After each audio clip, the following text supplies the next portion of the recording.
بسم اللہ الرحمن الرحیم الحمد للہ رب العالمین الحمد للہ کما هو اہلہ رب اشرح لی صدری ویسر لی امری واحلل عقدۃ من لسانی یفقہوا قولی۔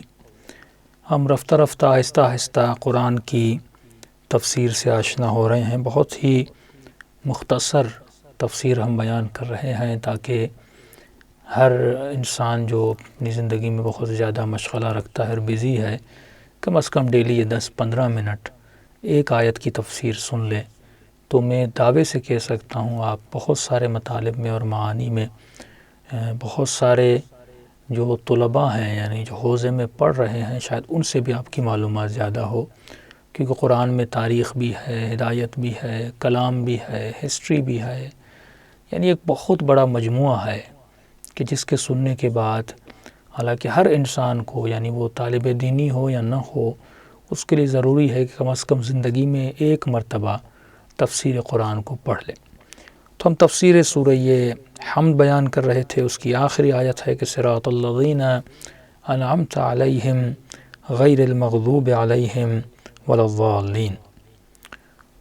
تو اس سے پہلی والی آیت میں ہم نے خدا سے یہ مانگا کہ پروردگارہ ہمیں سیدھے راستے پر ہدایت دے۔ اب سوال یہ ہے کہ سیدھا راستہ کون سا ہے؟ آج مسئلہ یہ ہے کہ ہر انسان سے آپ پوچھیں گے کہ آپ کا راستہ سیدھا ہے، وہ کہے گا میرا راستہ سیدھا ہے۔ ہر کوئی اپنے راستے کو سچ سمجھ رہا ہے۔ آپ روڈ پہ نکل جائیں اور کسی کو پکڑ لیں قبلہ آپ کا راستہ صحیح ہے، کہے گا ہاں بھائی میں تو بالکل سیدھے راستے پر ہوں اور صحیح راستے پر ہوں۔ تو دیکھیے سیدھا راستہ وہ نہیں جو میری مرضی کا راستہ ہو، سیدھا راستہ وہ قطعاً نہیں ہے جو میری پسند کا راستہ ہو۔ سیدھا راستہ کون بتائے گا؟ پروردگار عالم بتائے گا، اور پروردگار عالم مصداق بیان کر رہا ہے۔ یعنی اگر تمہیں دیکھنا ہے کہ تم سیدھے راستے پر ہو کہ نہیں ہو، مصداق کو دیکھ لو۔ اگر ان مصادیق پر تم پورے اترتے ہو تو یہی سیدھا راستہ ہے، یہی اللہ کا راستہ ہے۔ تو مصادیق کیا ہیں؟ صراط الذین انعمت علیہم۔ جب ہم خدا سے چاہتے ہیں کہ ہم کو صراط مستقیم پر چلا، حق کے راستے پر چلا، یہ حق کا راستہ کس کا راستہ ہے؟ یہ صراط الذین انعمت علیہم، جن کو تم نے اپنی رحمتوں سے اپنی نعمتوں سے نوازا۔ اب یہاں پر انسان کو سوچنا چاہیے کہ یہاں نعمت سے مراد کیا ہے؟ کیا یہاں پر نعمت سے مراد نعمت مادی ہے، مٹیریلسٹ نعمت ہے؟ تو مٹیریل نعمت کیسے ہو سکتی ہے؟ کیونکہ یہ نعمت تو طاغوت کو بھی ملی، فرعون کو بھی ملی، گنہگار لوگوں کو بھی ملی۔ آپ ایسے لوگ دنیا میں دیکھیں گے جن کے پاس اپنا پرائیویٹ جیٹ ہے، جن کے پاس بڑے بڑے محل ہیں۔ ہاں، اگر اس سے مراد انعمت علیہم سے مراد یہ کھانا پینا، بیویاں اور یہ نعمتیں ہوں تو یہ نعمت تو ٹرمپ کے پاس اور ان مادی دنیا میں جو کافر ہیں، مغضوب لوگ ہیں، ان کے پاس تو سب سے زیادہ ہیں۔ فرعون کے پاس، قارون کے پاس، یہ تو بہت زیادہ تھیں۔ تو عقل سلیم اس کو ماننے کے لیے تیار نہیں ہے کہ انعمت سے مراد نعمت مادی ہو سکتی ہے۔ انعمت سے مراد یہ تو نعمتیں تو ظالموں کو ملی، یہ نعمتیں پھر کیا ہم ان کے راستے پر صراط الذین انعمت علیہم، اے خدا وہ راستے جن پر تم نے نعمت نازل کی، تو نعمت مادی اگر ہو تو وہ تو خدا نے اپنے رحمانیت کے اعتبار سے وہ سب کو دی ہوئی ہے، اس میں کافر بھی شامل ہے، اس میں سارے شامل ہیں۔ تو یہاں پر کوئی بھی صاحب عقل یہ نہیں کہہ سکتا کہ ان کا راستہ یعنی فرعون کا راستہ، قارون کی ان پر بھی نعمتیں تھیں۔ تو جب ہم کہتے ہیں انعمت علیہم، یہاں پر مراد یہ ظاہری کھانے پینے والی نعمتیں نہیں ہیں، یہاں مراد نعمت معنوی ہے، مادی نہیں ہے، نعمت معنوی۔ اور اس کی دلیل ہے سورہ نساء میں کہ پروردگار عالم 4 طرح کے لوگوں کا ذکر کرتا ہے۔ اب ہمیں یہ قرآن میں دیکھنا ہے کہ خدا نے کن پر اپنی نعمتوں کو نازل کیا، کن کو خدا انعمت علیہم کہہ رہا ہے۔ فرماتے جو دن اور رات میں اللہ کی عبادت کرتے ہیں اور سچے ہیں، روزے رکھتے ہیں دن کو اور سچے ہیں، چلتے ہیں، یہ وہ ہیں جن پر میں نے اپنی نعمتیں نازل کی۔ انعمت علیہم کون ہے؟ من یطع اللہ، جو اللہ کی اطاعت کرتا ہے، من یطع اللہ والرسول، جو اللہ کی اطاعت کرتا ہے اور اللہ کے رسول کی اطاعت کرتا ہے، یہ انعمت علیہم ہے۔ وہ نبیین ہیں جو انعمت علیہم ہیں، وہ صدیقین ہیں وہ انعمت علیہم۔ مختصر میں اشارے کرتا جا رہا ہوں، قرآن میں بہت ساری آیتیں ہیں۔ وہ شہداء ہیں انعمت علیہم، جن کی فکر اور عمل صادق ہو یعنی منافق نہ ہو، وہ انعمت علیہم، جن کا پورا وجود صادق اور سچا ہو، وہ انعمت علیہم۔ شہداء انعمت علیہم، صالحین انعمت علیہم، جو افراد صالح ہوں یعنی خدا اور انبیاء پر ایمان رکھتے ہوں وہ انعمت علیہم ہے۔ غیر المغضوب، اب یہ غیر المغضوب کون ہے؟ تو انعمت علیہم کا تو ہمیں پتہ چل گیا، انعمت علیہم صالحین ہیں، شہداء ہیں، صدیقین ہیں، جو منافق نہ ہوں، سچے ہوں، وہ ہیں جن پر اللہ نے نعمتیں نازل کی ہیں۔ اب غیر المغضوب کون ہے؟ قرآن میں کچھ لوگ مغضوب ہیں، مثال کے طور پر اللہ نے یہودیوں کو مغضوب کہا، یعنی باؤ بغضب، جنہوں نے اللہ کی غضب کو خریدا۔ اب یہودی ہیں کیوں مغضوب؟ ان کے اندر کون سی صفات ہیں جن کی وجہ سے خدا ان کو مغضوب کہہ رہا ہے؟ انہوں نے کچھ غلطیاں کی، فَأَخَذَهُمُ الرِّبَا، انہوں نے ربا کے پیچھے گئے، وَقَدْ نَهَوْا عَنْهُ، جبکہ ہم نے ان کی کتاب میں توریت میں ان کو ربا کھانے سے منع کیا تھا، لیکن وہ ربا کے پیچھے گئے۔ دوسرے کون ہیں مغضوب علیہم؟ جو جسم کی پوجا میں لگے ہوتے ہیں، جو تن پرور ہیں، ان دن رات اپنی جسم کی آسائش کے پیچھے ہیں، جسم کی، آپ یہ پوری مغربی دنیا، ویسٹرن ورلڈ آپ دیکھیں گے وہ کس کی پوجا میں ہے؟ جسم کی پوجا، پورا خرچہ جسم کے لیے کیا جاتا ہے، اس لیے یہ غیر المغضوب ہے جو جسم کی خدمت میں۔ اتنا حضرت موسیٰ نے کہا چلیں شہر میں، لیکن یہ داخل نہیں ہوا۔ اذهب انت وربک فقاتلا، تم جاؤ اپنے رب کو لے کر جاؤ اور جا کر لڑو۔ کہا انہا ہنا قاعدون، ہم یہیں پر بیٹھے ہوئے ہیں، جب شہر فتح ہو جائے تو ہمیں بتانا۔ تن پرور تھے، جسم پرور تھے، اللہ کی راہ میں زحمت پسند نہیں تھی، اللہ کی راہ میں کوشش اور محنت پسند نہیں تھی۔ تو ایک تو ربا کھاتے تھے، دوسرا یہ تن پرور تھے۔ دوسرے کون ہیں جو غیر المغضوب ہیں؟ جو آسمانوں کے قوانین، یحرفون الکلم، اللہ کے قاعدے اور قوانین کو بدلتے ہیں۔ آج آپ دیکھ رہے ہیں معاشرے میں جو چیزیں اللہ نے واجب کی ہیں، یا آج فیمنزم اور جو چیزیں ہماری موجودہ حکومت میں عجیب عجیب چیزیں آپ سنتے ہوئے نظر آ رہے ہیں، اللہ کے قوانین کو بدلا جا رہا ہے۔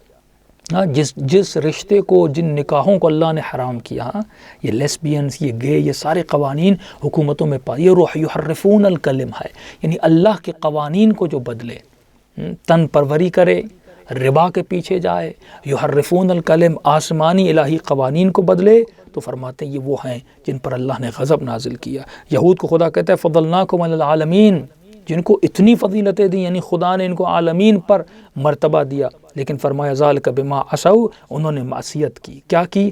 ربا کاری کی، جسم پروری کی، آسمان اور الہی قوانین کو بدلا، لہٰذا یہ غیر المغضوب، یہ ان پر اللہ کا غضب ہے۔ ابو لہب کو خدا کہ تبت یدا ابی لہب، یعنی نفرین ہو، غضب ہو ابو لہب پر، یہ مغضوب میں سے۔ فرعون مغضوب ہے، کیوں؟ اسی لیے کیونکہ خدا نے اس کو غرق کیا۔ قارون مغضوب ہے کیونکہ خدا نے اسے مٹی کے اندر دبا دیا۔ پھر آواز آتی ہے من قتل مؤمنا، جو مومن کو قتل کرے، غضب اللہ اس پہ غضب کرتا ہے۔ کافر مغضوب ہے جس نے مومن کو مارا کھائے۔ منافق مغضوب ہے جس کا عمل اس کے کردار سے نہیں ملتا۔ پھر آواز آتی ہے بے عمل عالم پر خدا مغضوب ہے، جو کہتا کچھ ہے لیکن کرتا کچھ ہے۔ کبر مقتا، اس پر خدا کا غضب ہے، جو کہے لیکن اس پر ام تقولون ما لا تفعلون، اہل عمل نہیں ہے۔ یہ سب جو ہیں مغضوب ہیں۔ تو ایک بار ہم پھر دہراتے ہیں، کون ہے مغضوبین؟ جو ریا کھانے والا، تن پروری کرنے والا، الہی قوانین میں تحریف کرنے والا، رد و بدل کرنے والا، قتل کرنے والا، بے عمل عالم، کام نہ کرنے والا، جو سست انسان ہے، جو کوئی کام نہیں کرتا، اس پر بھی اللہ کی غضب ہے۔ دن رات گھر میں بیٹھا ہوا ہے، نہ کمانے کے پیچھے جاتا ہے، نہ جاب کے پیچھے جاتا ہے، یہ بھی مغضوب ہے۔ زبردستی کرنے والا، فرعون جس کو خدا نے کہا بے دین انسان، جو زبردستی کر رہا تھا اللہ کے بندوں پر، یہ بے دین پیسے والا جو قارون ہے وہ بھی مغضوب ہے۔ یہ غیر المغضوب ہیں، ان سب پر پروردگار عالم کیا ہیں؟ غضبناک ہیں۔ دیکھ قرآن میں زندہ باد بھی ہے، مردہ باد بھی ہے، مردہ باد بھی ہے، زندہ باد بھی۔ انعمت علیہم یہ زندہ باد ہے، غیر المغضوب جو ہے یہ مردہ باد ہے۔ ہاں، یہ اللہ کا نعرہ ہے، یعنی اللہ ایک پر مردہ باد کہہ رہا ہے، ایک پر جو نعمتیں ہیں وہ ہمیشہ دائم و باقی رہیں گے۔ غیر المغضوب جو دنیا میں آپ دیکھتے ہیں ایسے لوگ جو اللہ کی نافرمانی یا صفات میں نے بیان کی، ان پر اللہ غضبناک ہے۔ جب اللہ جس پہ غضبناک ہوتا ہے وہ انسان مردے سے زیادہ حیثیت نہیں رکھتا۔ اب خدا سوال کرتے تم کس کی ولایت میں جانا چاہتے ہو؟ ہاں، تم اپنی زندگی میں کس کو اپنا رول ماڈل بنانا چاہتے ہو؟ تم زندگی میں کس کی طرح بننا چاہتے ہو؟ تم زندگی میں کس کے راستے پر چلنا چاہتے ہو؟ تو اس کے یہ تمہارے رول ماڈل ہیں۔ کیا تمہارے رول ماڈل رول ماڈل مغضوب علیہم ہیں یا تمہارے رول ماڈل انعمت علیہم ہیں؟ یہ تمہیں چوائس کرنا ہے۔ یہی دعا ہے جو ہم سورہ حمد میں کرتے ہیں، پورا خلاصہ ہے سورہ حمد۔ اگر انسان اس پر عمل کرے تو صراط الذین انعمت علیہم، یعنی مجھے شہداء، صدیقین، انبیاء کے راستے پر چلنا ہے، یا جن سے اللہ بیزار ہے، جو مغضوب ہیں، جو برے ہیں۔ آخری جملہ ہے والضالین، وہ جو گمراہ ہیں، جو بھٹکے ہوئے ہیں۔ اب ان بھٹکے ہوئوں کے لیے قرآن کے تمام یتبدل الکفر بالایمان فقط ضل، جو ایمان کے بجائے کافر ہو جائے وہ انسان گمراہ ہے۔ من یشرک باللہ فقط ضل، جو انسان شرک اختیار کرے یعنی حق کو چھوڑ دے اور حق کو چھوڑ کر غیر خدا کے پاس چلا جائے، ضل، وہ گمراہ ہے۔ من یعص اللہ ورسولہ فقط ضل، جو اللہ کے رسول کے فرمان کی اطاعت نہ کرے، فرماتے ہیں وہ بھی بھٹکا ہوا ہے، وہ بھی گمراہ ہے۔ جو دشمن کی سرپرستی میں چلا جائے، بہت اہم جملہ ہے، جو دشمن، جو طاغوت، جو دشمن خدا، جو یحرفون الکلم، جن میں یہ صفات ہیں، اس کی سرپرستی میں چلا جائے، وہ اللہ کی ولایت، اللہ کی حاکمیت سے نکل کر اس کی حاکمیت میں چلا جائے۔ لا تتخذوا عدوی وعدو اولیاء اللہ، جو اللہ کے دشمن کو اپنا دوست بنا دے، اپنا ولی بنا دے۔ وَمَن یفعل منکم فقط ضل، جو ایسا کرے وہ گمراہ ہے۔ سواء السبیل، اگر کسی نے طاغوت اور ظالم کی حکمرانی کو قبول کر دیا، اگر کسی نے یہود اور نصارہ کی لیڈرشپ کے انڈر چلا گیا تو فرمایا یہ گمراہ ہو گیا، جو کفر کے اندر یہ معصیت کر رہا ہے، یہ ضلالت میں چلا گیا۔ آج وہ لوگ جو امریکہ کے اندر چلے گئے، آج وہ لوگ جو ان طاغوتی حکومتوں کے ان کی ولایت میں ہیں، کہتے ہیں کلمہ رسول، یعنی اس کی ولایت میں رہ کر اگر کوئی نمازیں پڑھے، روزے رکھے، فقط ضل، وہ انسان گمراہ ہے اور گمراہی میں چلا گیا ہے۔ تو قرآن میں ضلالت کی قسمیں بھی ہیں، کہیں پر کا ضلالت مبین، ضلالت بعید، ضلالت قدیم۔ اول الضالین آپ نماز میں کہتے ہیں خدا نے ان بھٹکے ہوئوں سے مجھے نہ بنا، اور اپنے دین کو کفر سے جو تغییر دیتے ہیں، یعنی دین کو کفر میں بدل دیتے ہیں، خدا ان سے نہ بنا۔ اقسام بہت ہیں ضلالت کی، لیکن بحث بہت لمبی ہو جائے گی۔ جو اللہ اور اللہ کے رسول کے حکم کو چھوڑ کر ضالین کی اتباع میں چلا جائے، یہ بھٹکا ہوا ہے، یہ گمراہ ہے۔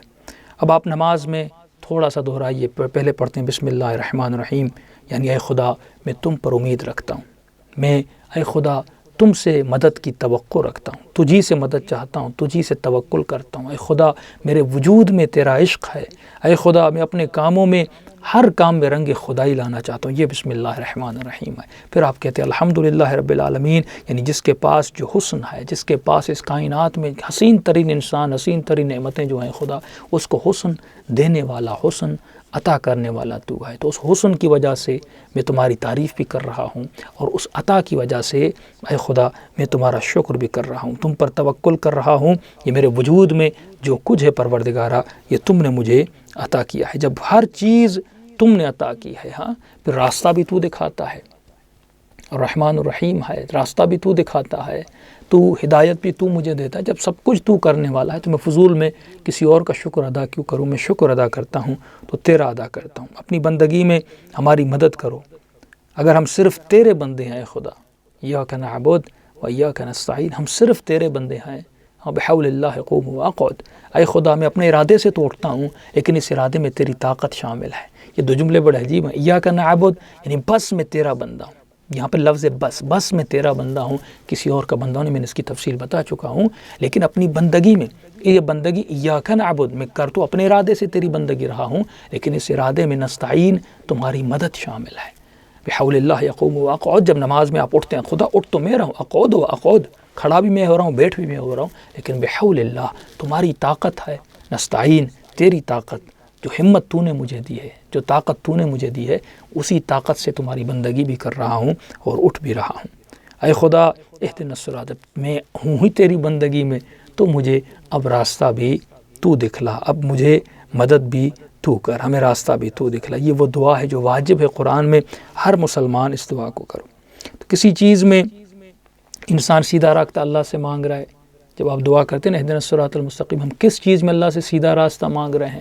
اے خدا جب میں شادی کروں وہاں پر بھی مجھے سیدھا راستہ، جب میں جاب کی تلاش میں جاؤں وہاں بھی سیدھا راستہ، جب میں کاروبار کرنے جاؤں وہاں پر بھی سیدھا راستہ، ہاں، کسی مومن سے بات کروں، کوئی فیصلہ کروں، میری پوری زندگی کے ہر کام میں، ہر ارادے میں اہدنا الصراط المستقیم مجھے سیدھی راہ پر ہدایت کر رہا ہے۔ اے خدا کس سے ناراض ہونا ہے، کس سے ناراض نہیں ہونا، کس کی تعریف کرنی ہے، کس کی مدح کرنی ہے، کس کی مذمت کرنی ہے، وہاں پر بھی مجھے کیا ہے، ہر چیز میں اہدنا الصراط المستقیم تو مجھے سیدھا راستہ دکھانا ہے۔ سیدھا راستہ کس کا ہے؟ یہ انبیاء کا، شہداء کا، انعمت علیہم ہیں، اور کس کے راستے سے میں بچنا چاہتا ہوں؟ اے خدا قارون کے، فرعون کے، بے عمل عالم کے، اور جن پر تو غضبناک ہے۔ اے خدا ہم سب کو توفیق دے، ہم انبیاء کے راستے پر چلیں، ہم اولیاء کے راستے پر چلیں، ہم اہل بیت کے راستے پر چلیں، ہم شہداء آپ عجیب اہل بیت کی زندگی ہے، آپ کا ہر امام شہید ہے، ہر امام صالح ہے، ہر امام عابد ہے،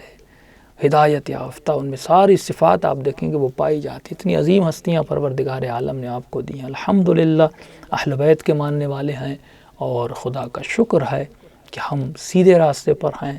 فرامین اہل بیت، محبت رسول، محبت اہل بیت علیہ السلام جتنی آپ کے دلوں پر ہے، شاید کسی مسلمان کے دل میں اتنی اہل بیت علیہ السلام رسول کی آل سے اتنی محبت ہو. دعا کرے خدا اس راستے میں بقا دے، ایمان کو بھی بقا دے، اور ہم سب کو عمل کرنے کی توفیق بھی دے. السلام علیکم ورحمۃ اللہ وبرکاتہ.